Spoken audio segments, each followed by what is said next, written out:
देख रहे हैं प्रदेश का नंबर 1 चैनल एबीपी न्यूज। पूर्व मेयर प्रत्याशी आपकी अपनी पुष्पा रावत जी ने पुष्पराज एक आशा ट्रस्ट के तहत आर्थिक रूप से कमजोर वर्ग के बच्चों के उज्ज्वल भविष्य व सुनहरे कल की ओर एक पहल के लिए लिमिटेड सीट ही बची है।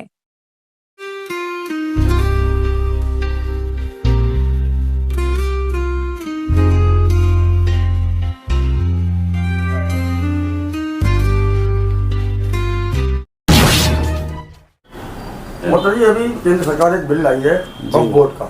हाँ जी, वक्फ जो है उससे कितना फायदा होगा और कितना नुकसान होगा? क्या मुस्लिम से उनका अधिकार छीन लिए जाएंगे क्या? तो वक्फ बोर्ड नहीं, ये एक्चुअली क्या है, कोई भी कानून बनता है अगर उनको ये लगता है कि ये हमारे लिए हमारे विरुद्ध है तो उसमें कमियां तलाशनी शुरू करते हैं। जबकि ऐसा नहीं है, कोई कानून बनाया गया, भारत सरकार बना रही है, अपनी जनता के लिए बना रही है, किसी पड़ोसी मुल्क के लिए तो बन नहीं रहा। उसमें केवल इतना है कि जो जायज़ है, जो सही है वही रहे, जो सही नहीं है, अवैध कब्जे हैं, अवैध लोगों के पास है, ऐसे लोगों के पास है जिनकी वो संपत्ति नहीं है लेकिन वक्फ बोर्ड में एक बार वो शामिल हो गए, उसके बाद उसके सदस्य बन गए। सदस्य बनने के बाद उन्होंने उसको निजी अपने हाथों में ले लिया और उसका निजी रूप से उपयोग करते हुए वो बोर्ड का नाम लेकर उस संपत्ति का उपयोग कर रहे हैं। ऐसे वरिष्ठ बहुत सारे नेता हैं जिनके हजारों करोड़ की संपत्ति उनके नाम हो गई। कैसे हो गई? वक्फ बोर्ड के थ्रू हो गई। अब क्या होगा, जो सही होगा वो सबके सामने आएगा। उसमें इसीलिए मुस्लिम सदस्य भी जो हैं उन्हें महिलाएं भी ली गई हैं, अदर मुस्लिम समाज के भी लोग लिए गए हैं ताकि सही का सही रहे, गलत ना अंदर आने पाए।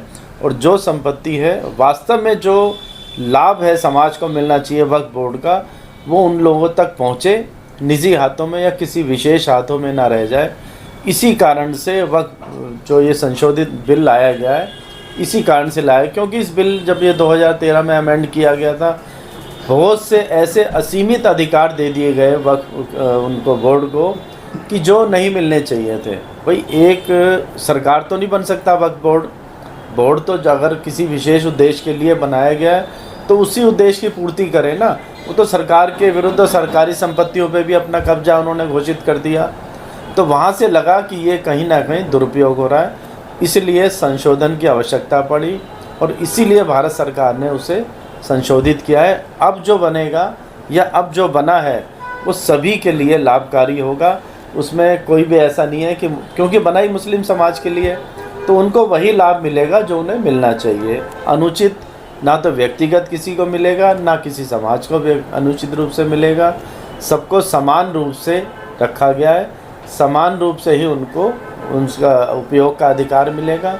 बस यही इस संशोधित जो बिल लाया गया है उसमें यही है जो कानून का रूप ले चुका है। मेरा एक सवाल और है जी, जो ये टैरिफ बार कर रहा है अमेरिका, टैरिफ बार इससे हिंदुस्तान में मंदी का कितना असर दिखाई देगा या तेज आएगी? नहीं, तेज़ी तो नहीं आएगी, महंगाई में फ़र्क तो पड़ सकता है कुछ खास आइटम पे जो वहाँ से आयात होती हैं। और जहाँ तक ट्रंप साहब का अपना टैरिफ प्लान जो उन्होंने एक नया बम फोड़ा है पूरे वर्ल्ड पे, उसका कहीं पॉजिटिव कहीं नेगेटिव असर तो है। पॉजिटिव कहाँ है? उनके अपने लिए, अपने देश के लिए पॉजिटिव है, क्योंकि वो चाहते हैं कि अमेरिका फर्स्ट, ग्रेट अमेरिका उसे बनाना चाहते हैं। उसके लिए वो नए नए कानून, नए नए कर, नए नए टैरिफ लगा रहे हैं ताकि उनकी आय बढ़े। उस आय में अमेरिका के साथ साथ उनकी व्यक्तिगत आय भी शामिल है, क्योंकि वो बहुत बड़े उद्योगपति हैं, बहुत बड़े इंडस्ट्रियलिस्ट हैं, बहुत बड़े व्यापारी हैं। उन्हें अपना भी देखना है और अपने देश का भी देखना है, इसलिए ये सब कानून और वो टैरिफ लाए जा रहे हैं। हिंदुस्तान में कितना फर्क पड़ेगा? हिंदुस्तान पे निश्चित रूप से मैंने बताया ना, उन आयात की जा रही वस्तुओं पर पड़ेगा। लेकिन हिंदुस्तान इसलिए चुप है, हमारी सरकार इसलिए चुप है कि कहीं ना कहीं वो आपदा में जैसे अवसर हैं तो वो उन अवसर को भी तलाश रही है, इसीलिए अभी चुप है। हो सकता है जिन देशों पे टैरिफ ज़्यादा लगा है वहाँ हमारा एक्सपोर्ट बढ़ जाए तो उससे हमें ही फ़ायदा होगा, ना कि अमेरिका को। ना हमें नुकसान होगा, हमें उल्टा उसमें फ़ायदा भी हो सकता है। ऐसा अनेक मामलों में पहले भी देखा गया है और सरकार शायद इसी कोशिश में है और ऐसा वो करना चाहेगी।